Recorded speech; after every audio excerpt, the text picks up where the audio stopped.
नमस्कार किसान भाइयों, मैं शिवम कुशवाहा फिर से हाजिर हूँ आपके अपने हेलो किसान चैनल में।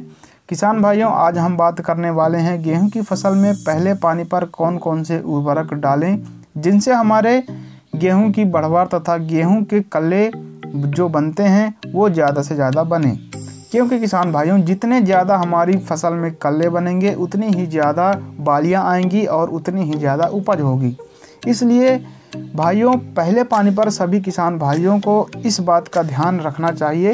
यदि आप इन बातों का ध्यान रखेंगे तो आप अपनी गेहूं की फसल से अच्छा मुनाफा कमा सकते हैं। क्योंकि जितना ज़्यादा ज़रूरी हमारे बीज का शोधन करना है, चयन करना है तथा एक अच्छा बीज लेना है, और इन सब पर हम लेने के बावजूद भी अगर हम पहले पानी पर इन सभी चीज़ों का ध्यान ना रखें तो हमारा उत्पादन किसान भाइयों कहीं ना कहीं रह जाता है और हमारे किसान भाई काफ़ी ज़्यादा पछताते हैं। किसान भाइयों, यदि आप इस वीडियो को पूरा देखेंगे तो आप सही जानकारी ले पाएंगे।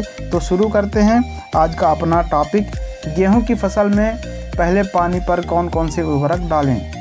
किसान भाइयों, आपको यह बता दूं कि गेहूं की फसल की बढ़वार के लिए मुख्य रूप से 4 प्रकार के पोषक तत्व की आवश्यकता होती है, जिनमें से पहला है नाइट्रोजन, फास्फोरस, पोटास और आखिरी सल्फर।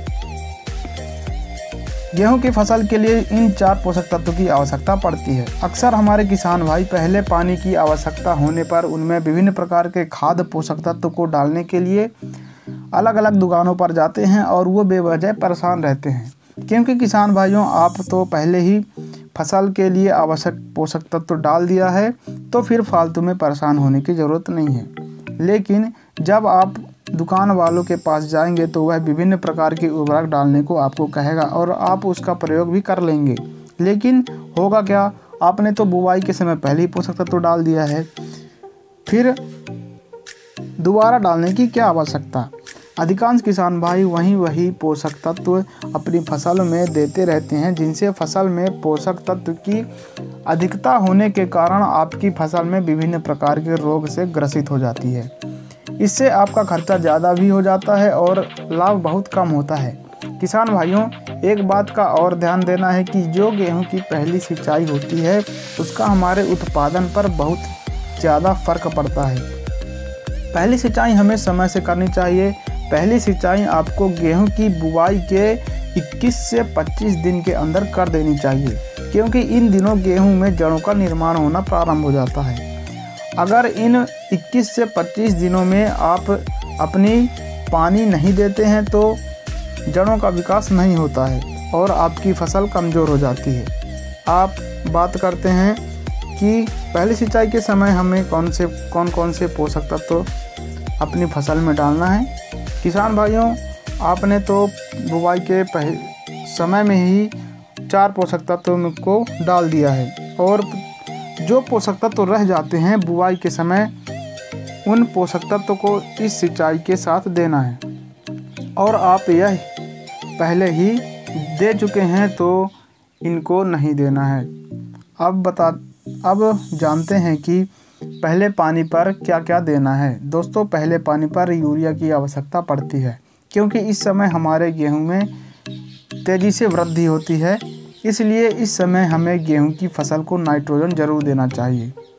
और हाँ किसान भाइयों, एक बात और आपको बता दूं कि आप गेहूं की फसल में जितनी यूरिया की आवश्यकता होती है उसकी आधी मात्रा ही बुवाई के समय डालना चाहिए। शेष आधी मात्रा पहले सिंचाई पर देनी चाहिए। खाद को हमेशा सिंचाई करने से पहले ही खेत में डालना चाहिए।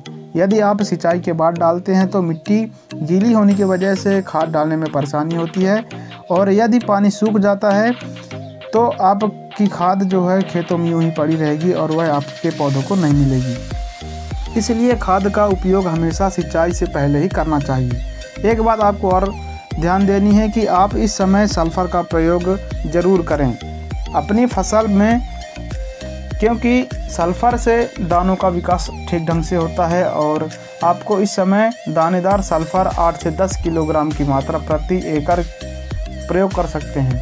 यदि आपको पोटास की मात्रा बुवाई के समय नहीं डाली है तो इस समय आपको पोटास की मात्रा भी डाल देनी है। तो इस प्रकार आपको उर्वरक की मात्रा डालनी है।